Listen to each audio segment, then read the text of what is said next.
ഏതൊരു crochet project ചെയ്യാനും അത്യാവശ്യമായി വേണ്ട 2 സാധനങ്ങളാണ് യാണും യാൺ സൈസിന് അനുയോജ്യമായ സൈസിലുള്ള ഹുക്കും.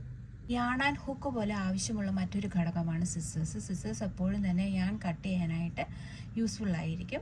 പിന്നീട് വേണ്ടി വരുന്നതാണ് നീഡിൽസ് എപ്പോഴും യാൺ എൻഡ് വീവ് ചെയ്ത് ട്രിം ചെയ്യുന്നതിന് വേണ്ടിയിട്ട് നീഡിൽസ് വേണ്ടി വരും. നീഡിൽസ് എപ്പോഴും എടുക്കുമ്പോൾ ബ്ലണ്ട് എൻഡ് ഷാർപ്പ് അല്ലാത്ത നീഡിൽസ് ആയിരിക്കും നമ്മൾ ക്രോഷ്യ പ്രോജക്ട്സിന് യൂസ് ചെയ്യുന്നത്. പിന്നീട് നമ്മുടെ യാൺ കയറ്റാനുള്ള പറ്റുന്നത്ര ഹോളുള്ള നീഡിൽസുമായിരിക്കും ഇത്. So that's about needles. പിന്നീട് വേണ്ടി വരുന്നതാണ് സ്റ്റിച്ച് മാർക്കേഴ്സ് ഇത്തരത്തിലുള്ളത് യൂസ് ചെയ്യണമെന്ന് യാതൊരു നിർബന്ധവുമില്ല. ഈവൻ സേഫ്റ്റി പിൻസ് ആയാലും നിങ്ങൾക്ക് യൂസ് ചെയ്യാവുന്നതാണ്.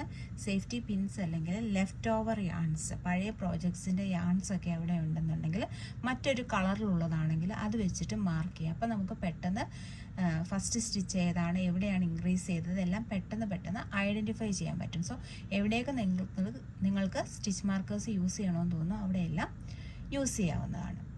Okay, hope it is clear to you. Crochet ചെയ്യാനുള്ള ബേസിക് തിങ്സ് എന്തൊക്കെയെന്ന് എല്ലാവർക്കും മനസ്സിലായി എന്ന് വിചാരിക്കുന്നു. Thank U.